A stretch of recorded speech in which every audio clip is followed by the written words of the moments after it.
Welcome to Christian Nutrition on TV, the show where we review VeggieTales on TV in no discernible order, and by we I mean just me.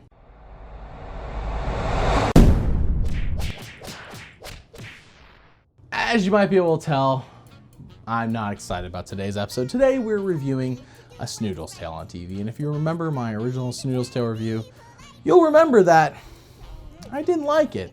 That might be an understatement. And it turns out a lot of people disagreed with my opinion. Mind you, it's just an opinion, you guys. I'm not like the gospel over here. So all I can hope for today is that the TV segments enhance this episode and make it at least bearable to watch. Let's put it that way. So with that in mind and these low expectations set, let's review a Snoodle's Tale on TV. You know, I look pretty good in overalls. I'm sure you do. I'm confused. I mean, clearly this isn't a sweater joke, and that's a good thing, but why tell Archibald that you look good in overalls? I mean, what's the point here? Are you trying to get him to buy you some overalls or make you some overalls? I mean, what? Hi, kids, and welcome to VeggieTales. Are there any giant bagels around here? Huh? You're supposed to say on TV. On TV. Are there any giant bagels around here on TV? That sounds like a fan fiction episode of VeggieTales on TV. I look forward to someone making that. Have you ever had a dream about a giant bagel? No, but I had a dream about an aardvark singing opera, if you can picture that. I can picture it actually because we've seen it previously in the Wonderful World of Audutainment. Please don't tell me.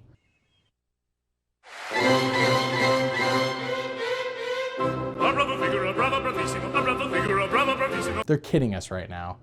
I mean, I wish they were kidding us right now, but they're not. They're just reusing footage from the Wonderful World of Audutainment to fill time. What's it say? Jimmy called me strange. The letter says Jimmy called me strange. Jimmy crack corn and I don't care. Jimmy crack corn and I don't care. Jimmy crack corn and I don't care. My master's gone away. Dear Bob and Larry, this big kid at school said I was a doofus because I'm not very good at soccer. Now I feel terrible. I'm never going to try to play anything again. This is a logical conclusion to come to. When people challenge you, when people say you're no good, just quit. There's no reason to overcome your struggles and become a better person. Just quit. Called a doofus, eh? Bartholomew needs a story. Don't tell me, from your big book of oddities. Exactly! We're on the same wavelength. Follow along, Bartholomew. Oh, yes, we're on the same wavelength there, Archibald. Please tell me an epic story. In 1878, German schoolboy Heinrich Snell played a game of recess cricket so poorly his schoolmates dubbed him a Schniddleflap, which at the time was a terrible insult. A Schniddleflap? How dare they hurl such insults at us? Did little Heinrich let it get him down? No! Instead, he devoted his life to building a global chain of pizza parlors called, you guessed it, Schniddleflap. Wow, that is definitely impressive. By his 60th birthday, the name Schniddleflap had come to mean high-quality pizza world round, inspiring the phrase still used today, it's not just good, it's Schniddleflap. This is true. I commonly refer to my channel as Schniddleflap Good. Unfortunately, his old schoolmates disliked his pizza and renamed him Icky Pizza Boy. The end. If you don't like the name that bully gave you, spend your life building a worldwide chain of pizza restaurants. Yum! Awesome advice, Archie. Or he could do what I did, abandon the soccer field and take up musical theater. Really? Another segment from Audutainment? Really? No bully gave me trouble after that. I can just imagine. Hey, Bartholomew, why don't you give this story a try? Welcome to Snoodleburg, home of the Snoodles. A curious folk who eat pancakes with noodles and spend half their days making sketches and doodles. Oh my gosh, is this entire thing going to rhyme? Even Dr. Seuss cartoons didn't rhyme the entire time. I really wish we had got the story that Bob proposed of a Danish trucker and his pet monkey. That would have been better. This little Snoodle was much like the others. He came without siblings, no sisters or brothers. He came without money, a mom or a dad. Our protagonist is essentially a baby, a brand newborn baby. At least Junior was 5 or 6 years old. This is peculiar. The little guy said. I came from a chute and I fell on my head. Everybody knows you never go full retard. What do you mean? I came from a chute and I fell on my head. You went full retard, man. Never go full retard. What do I look like? What am I for? Why don't I slam my head right into a door? He pulled out some paints. Maybe I'm good at art. Wait a minute, how does this Snoodle know what art is? In fact, how does this Snoodle know what anything is? It literally was just born. The Snoodle then pulls out a kazoo and opens his built-in wings. He/she is full of potential and wonder. I hope no one comes along and squashes it. You call that flying? You think you're a bird? We've never seen anything quite so absurd. Okay, I admit, so far I really don't like any part of this second half of a Snoodle's tale. But even I know that that is cruel. He was just born. I mean, we're just gonna trash on him so soon? I'm being quite a hypocrite right now, I can tell. I'll paint you a picture to show how you looked. The brushstrokes were skillful. The colors were coolish. The story they told made the young one feel foolish. Carry this with you, The old Snoodle said. so visions of flying don't go to your head. The weight on his back was as heavy as lead. I think at this point we can establish that this section of the episode is not silly or fun. In fact, it's kind of depressing, and it's also a bit of a bore to watch. We then find out that the Snoodle baby lacks any artistic talent and also can't balance when sitting. Expected, I mean. He/she was just born. This weighs the Snoodle down, and when it sees some birds flying by, it decides, yeah, that's where I'm going now. So painfully, struggling under his pack, the small Snoodle inched up the big mountain's back.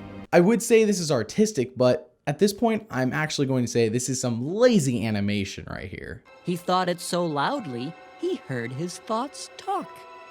Hello. Said his thoughts. You've made quite a climb. Up until this point, a Snoodle's tale has been lacking wit, charm, fun, silliness, and has actually been a chore to watch. But in my mind, this is where the entire episode jumps the shark. Then he turned and he noticed he wasn't alone, for a man stood behind, near a cave in the stone. Where's this man at? Did he open the door himself, or did the door open itself? He looked like a Snoodle, though quite a bit bigger.